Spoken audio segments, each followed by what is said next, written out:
오늘 본문은 여호수아 1장 5절에서 9절 말씀입니다.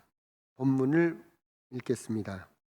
내 평생에 너를 능히 대적할 자가 없으리니 내가 모세와 함께 있었던 것 같이 너와 함께 있을 것임이라. 내가 너를 떠나지 아니하며 버리지 아니하리니 강하고 담대하라. 너는 내가 그들의 조상에게 맹세하여 그들에게 주리라 한 땅을 이 백성에게 차지하게 하리라.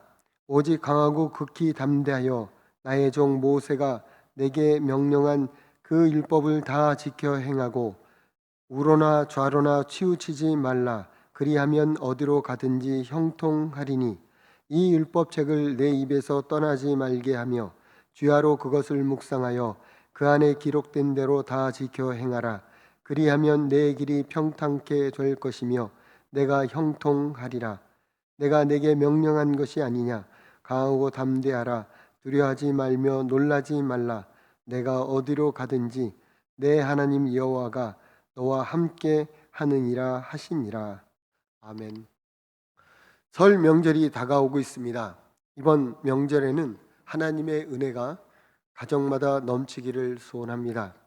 특별히 2024년도 승리하는 삶을 위해서 오늘 여호수아 본문을 통해 여호수아의 정신과 신앙을 살펴보길 원합니다.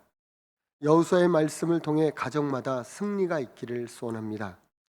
여호수아는 가는 곳마다 전쟁으로 승리로 이끌었습니다. 그는 용맹한 장군입니다. 그러나 그가 처음부터 그랬던 건 아닌 것 같습니다. 그도 처음에는 이스라엘 지도자가 되었을 때에는 두려움이 있었습니다. 왜냐하면 지금까지 섬겼던 모세가 죽었기 때문이죠. 모세가 죽음으로 인해서 새로운 환경이 시작된 것입니다. 여호수아 1장 1절에 보면 여호와의 종 모세가 죽은 후에라고 나와 있습니다. 이제까지는 위대한 종 모세의 수종을 들면서 살아왔던 존재였지만 그러나 이제는 모세가 죽고 나서 정말 힘든 상황 가운데 있을 수밖에 없었습니다. 이것이 한마디로 새로운 두렵고 새로운 환경이라고 볼 수 있습니다. 과연 12종족이 따를 것인가? 200만 명이나 되는 많은 사람을 이끌고 가나안에 갈 수 있을 것인가? 나름 잠을 못 자면서 고민을 했을 것입니다. 누구나 새로운 환경에는 두려움과 걱정이 앞섭니다.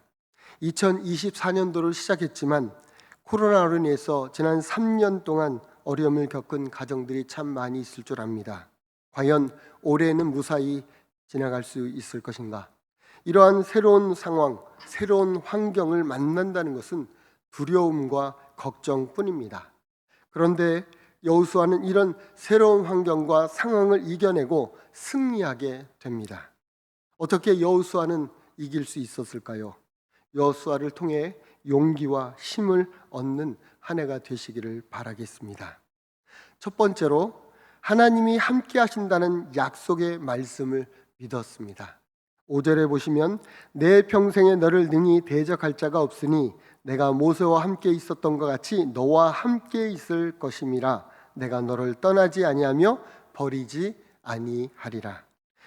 우리는 하나님이 함께 하신다는 믿음 속에서 새로운 상황에서 주어진 그 두려움을 극복할 수 있습니다. 여호수아는 모세의 지도하에 젊은 시절을 보내며 하나님의 역사를 경험했습니다. 모세가 손을 들면 이스라엘이 이기고 모세가 손을 내리면 아말렉이 이기는 역사를 보았습니다. 수많은 전쟁에서 모세와 함께 하신 그 하나님을 기억하고 있는 거지요. 또 홍해를 건널 때에도 제일 앞장서 가서 함께 하신 하나님의 기적을 맛보았습니다. 능력이 많으신 하나님께서 여호수아에게 모세처럼 너와 함께 하겠다, 너와 함께 해주겠다 라는 그런 말씀을 해주신 겁니다.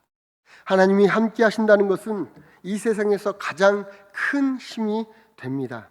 여호수아가 가나안 전쟁 중에서 이 아모리과의 전쟁에서 이런 기사를 쓰고 있습니다.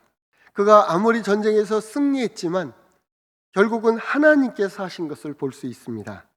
여호와께서 하늘에서 큰 우박덩이를 아세가에 이르기까지 내리심에 그들이 죽었으니 이스라엘 자손의 칼에 죽은 자보다 우박에 죽은 자가 더 많았더라. 이렇게 하나님께서 함께 하시면 이기게 되는 것입니다. 이런 승리가 우리 성도들에게 있기를 소원합니다. 진정으로 하나님이 함께하는 가정들이 되시기를 바라겠습니다. 우리 주님도 제자들에게 함께함을 약속했습니다. 내가 너희에게 분부한 모든 것을 가르쳐 지키게 하라. 볼지어다 내가 세상 끝날까지 너희와 항상 함께 있으리라. 주님은 이 약속을 성령을 통해서 지켜주셨습니다. 성령께서 함께하는 가정, 정말 하나님께서 함께하는 가정이 되시기를 바라겠습니다. 두 번째로 마음을 강하게 하라는 겁니다. 6절에서 7절에 보시면 강하고 담대하라. 너는 내가 그들의 조상에게 맹세하여 그들에게 주리라 한 땅을 이 백성에게 차지하게 하리라. 우리가 흔히 인생사는 마음 먹기에 달렸다는 말을 많이 합니다. 상황이 힘들어도 마음만 잘 먹으면 상황을 이길 수 있다는 거지요. 하나님께서 여호수아에게 마음을 강하게 하고 담대히 하라 본문에서 3번 정도 말씀하십니다. 그렇게 얘기한 것은 하나님께서 말씀하신 것은 나머지는 하나님께서 책임져 주시겠다는 약속입니다. 우리는 어떠한 상황에서도 마음을 강하게 해야 될 줄 믿습니다. 바울은 마음을 강하게 하는 방법에 기도가 있다라고 얘기를 합니다. 아무것도 염려하지 말고 오직 모든 일에 기도와 간구로 너희 구할 것을 감사함으로 하나님께 아뢰라. 그리하면 모든 지각에 뛰어나신 하나님의 평강이 그리스도 예수 안에서 너희 마음과 생각을 지키시리라. 아멘. 기도할 때 하나님께서 우리의 마음과 생각을 지키시고 담대함을 얻게 되는 줄 믿습니다. 특별히 하나님께서 분명 모든 것을 준비해 놓고 계십니다. 하나님께서 이미 2024년도 풍성한 삶을 계획하고 계십니다. 그래도 하나님께서 원하신 것은 그래도 이와 같이 내게 구하여야 된다라고 말씀을 하시고 계십니다. 기도를 통해서 담대함을 얻고 하나님 앞에 정말 하나님께서 준비한 것을 얻는 2024년도가 되시기를 축복합니다. 3번째로 하나님께서 약속하시기를 말씀을 묵상하라 그렇게 얘기하셨습니다. 여호수아 1장 8절에 보시면 이 율법책을 내 입에서 떠나지 말게 하며 주야로 그것을 묵상하여 그 안에 기록된 대로 다 지켜 행하라. 그리하면 내 길이 평탄케 될 것이며 내가 형통하리라. 하나님께서 여호수아에게 율법을 주야로 묵상하면서 살라고 당부하십니다. 말씀은 하나님의 능력을 받는 통로입니다.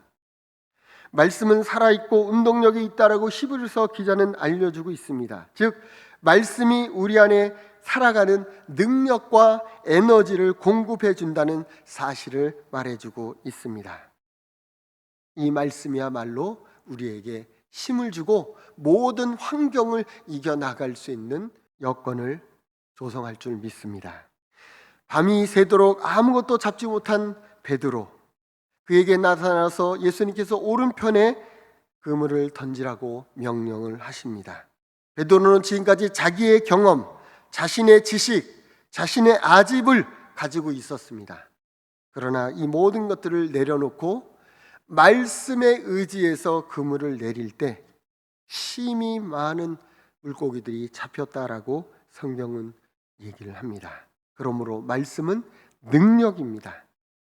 이 능력의 말씀을 여러분 주야로 묵상하면서 진정으로 2024년도를 살아가시길 바라겠습니다. 2024년도가 시작된 지 벌써 한 달이 흘렀습니다. 그런데 아직도 앞길이 보이지 않고 불안하다면 그 해답은 말씀입니다. 말씀을 의지하며 주야로 묵상하는 여러분 되시길 바라겠습니다. 그렇게 하면 하나님께서 앞길을 반드시 이끌어 주실 것입니다. 이번 명절에도 진정으로 하나님께서 인도하시는 명절이 되시길 바라겠습니다.